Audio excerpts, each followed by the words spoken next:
Welcome back to the Explainer series, everyone. Today, we are jumping straight into Part 2 of Decode Healthcare with Harshal. In Part 1, we tackled clinical classifications, but today we are focusing entirely on selective debridement mastery. As a clinical documentation specialist, my mission here is to help you navigate these super complex active coding rules so you can avoid those incredibly painful 2026 CMS audits. So, let's get into it. Okay, let's start things off with a pretty tough question. Are your practice's active wound management claims constantly getting flagged, denied, or just put under a massive microscope? Honestly, if you're feeling the pressure of increased scrutiny right now, you are definitely not alone. The reality for 2026 is that debridement coding isn't just about picking the right CPT code anymore. It is all about having absolutely bulletproof documentation. Well, the absolute #1 reason for these denials is a massive, glowing red flag for auditors. It's when practices bill for selective debridement, but in reality, only a simple dressing change or surface cleaning actually happened. Look, if you aren't actually removing devitalized tissue, you are not performing debridement. CMS guidelines are crystal clear on this. Wound dressing changes alone just cannot be reported as debridement. Here is our roadmap for today's explainer.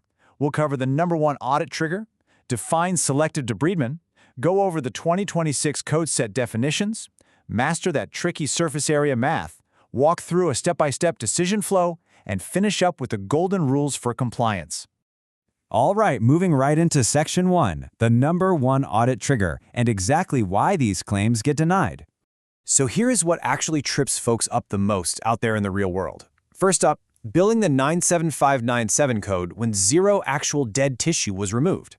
Second, mixing selective codes and surgical excisional codes, like the 11040 series, on the exact same wound on the exact same date. You can't do that. And third, completely forgetting the bundling rules. Things like dressings and whirlpool treatments, they are entirely bundled into the debridement procedure. You absolutely cannot unbundle them and try to bill for them separately on the same date of service. Let's move to Section 2, defining selective debridement. Just a quick clinical recap.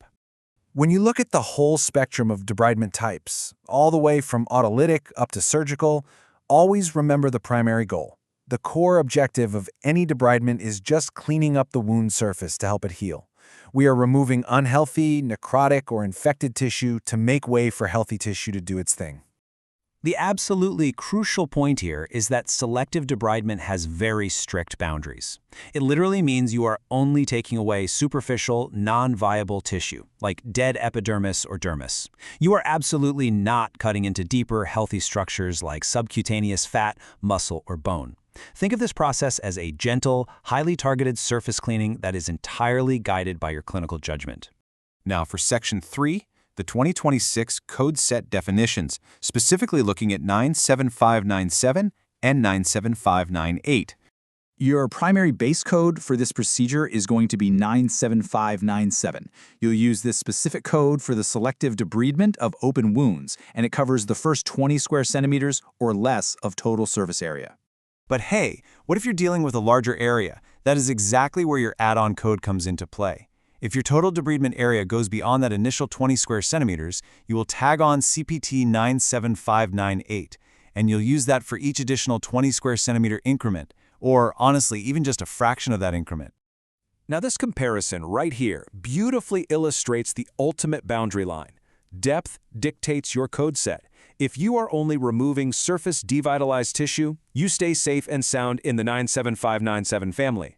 But the very second you cut into deeper viable tissue, we're talking subcutaneous fat, muscle, or bone, you immediately cross the line into the surgical 11042 to 11047 family. A huge clinical clue to watch for here is bleeding. If you are cutting viable deeper tissue and causing bleeding, you're performing surgical excisional debridement, not selective. Let's jump into Section 4, mastering surface area math and the all-important aggregate rule. Listen, the golden rule here, and you definitely want to remember this, is that you must calculate the total aggregate surface area across all treated wounds in a single session. If you selectively debride multiple wounds on the same day, you do not bill each wound separately. No way! You combine their surface areas together into one total aggregate number. Let's put this into practice with a quick calculation. Say you treat wound A, which is 10 square centimeters, and wound B, which is 15 square centimeters. Your total aggregate area is 25 square centimeters, right? So how do we actually code that? Well, you bill exactly 1 unit of 97597 to cover the first 20 square centimeters. That leaves 5 square centimeters left over. Because the add-on code 97598 covers each additional 20 or any fraction thereof, you bill exactly 1 unit of 97598 to cover that remaining 5. Makes sense, right? Moving on to Section 5, Step-by-Step Decision Flow Using a Clinical Mini Case. All right, let's walk through this scenario. Imagine a patient comes in with 2 stasis ulcers. One measures 8 square centimeters and the other is 14 square centimeters. You use a curette to gently remove superficial slough. Okay, step 1, was non-viable tissue actually removed? Yes, the slough was removed. Step 2, was deeper healthy tissue cut? No, we stayed superficial. Step 3, aggregate the area.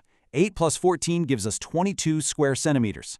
So, your final coding is simply 1 unit of 97597 for the first 20 and 1 unit of 97598 for that leftover 2 square centimeters. It's simple, it's precise, and best of all, it's completely audit-ready.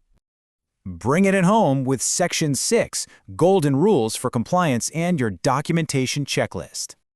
Think of this checklist as your ultimate clinical storytelling guide. Your notes have to paint a vivid picture for the auditor. Every single debridement note needs to detail the exact location and type of the wound, the precise measurements in centimeters, that's length by width by depth, the exact type of deepest tissue removed, the specific technique and instruments you used, like the curette in our last example, and of course the patient's tolerance or any anesthesia used. And you absolutely have to prove medical necessity by showing the outcome. You must demonstrate the clinical value by documenting a real reduction in necrosis or improved granulation in the wound bed. Let me give you a massive tip right here. Do not use vague, fuzzy terms like improving. Auditors absolutely hate that. You have to use measurable, objective facts to compare the wound today to the prior visit. And please take this massive warning sign to heart. Straight from the compliance guidelines, routine weekly debridement without change is a major audit trigger. If you are doing repeat debridements week after week after week without documenting any measurable healing progress, you are practically begging for an audit. Every single session needs its own unique justification. You have to tell the full clinical story, the wound, the decision, the procedure, and the objective outcome. All right, that wraps up our deep dive into selective debridement mastery and those tricky aggregation rules. Join me next time for part 3 of this explainer series, where we are going to push right past the surface and completely master excisional, depth-based coding for the 11042 to 11047 series. Until then, I want you to ask yourself, if an auditor randomly pulled your last 5 debridement claims right now, would your documentation tell the complete story, or would it leave them guessing? Keep decoding healthcare.